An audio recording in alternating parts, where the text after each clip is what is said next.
Zeus secured his throne by casting the previous generation of rulers, the Titans, into the abyssal prison of Tartarus. The cosmos finally had a sense of ordered structure. But Gaia, the primordial mother of the earth, held no loyalty to this new cosmic order. She cared only that her children were suffering in the dark, and she held the Olympian gods directly responsible. To secure their release, she weaponized the past. Long before Zeus took power, drops of blood from the castrated sky god Uranus had fallen onto the soil. Gaia nurtured these ancient remnants. From that blood emerged the Gigantes. These massive warlords possessed thick, coiling serpents for legs, signifying their violent origins in the earth. They were engineered for a single purpose: to tear the Olympians from the sky. The new gods now faced an enemy built specifically for their destruction.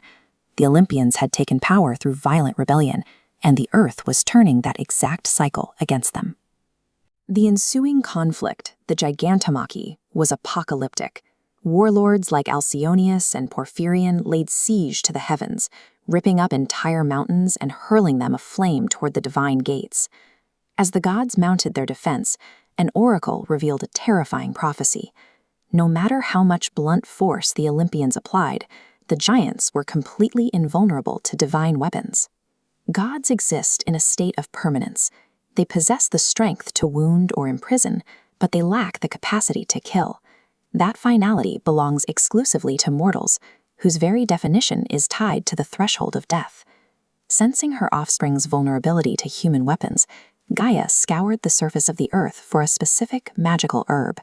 If ingested, this plant would make the giants truly unstoppable by anyone.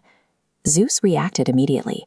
He commanded the sun, the moon, and the dawn to stop shining. Under the cover of total worldwide darkness, he located and harvested the herb himself.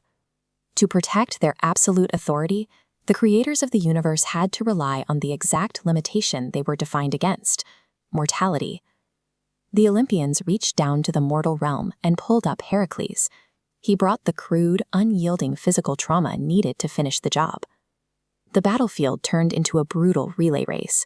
An Olympian would strike a giant down with a localized cataclysm, and Heracles would sprint in to execute the lethal blow. When Enceladus fled, Athena intercepted him, slamming the landmass of Sicily on top of him, crushing him beneath millions of tons of rock. Poseidon chased Polybotes across the sea, ripped off a massive chunk of the island of Kos with his trident, and hurled it. The projectile pinned the giant underwater, forming the island of Nissos.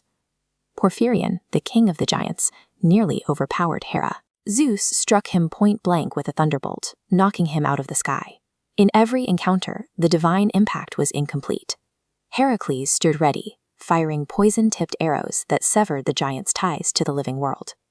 With dozens of Gigantes on the field, he crossed the chaotic terrain, acting as a relentless Grim Reaper. Olympus held its ground through a collective effort. Without human intervention, divine power would have succumbed to the earth. The celestial order remained intact, but the Mediterranean landscape was permanently disfigured by the violence. The gods did not vaporize the surviving giants. They left them entombed alive, compressed beneath billions of tons of tectonic rock in absolute darkness. For the ancient Greeks, this myth provided a direct etiological framework to explain their volatile geographical reality. When the earth shook, it was the buried warlords thrashing against their stone prisons. The giant Enceladus, crushed beneath Sicily by Athena, is still breathing. His suffocating, fiery exhalations are the literal cause of Mount Etna's eruptions. Gaia's maternal grief remains unexhausted. Deep in the abyss, she is preparing to spawn her final, most terrifying child, Typhon. A brief, finite life became the specific weapon required to keep the universe from collapsing back into the earth.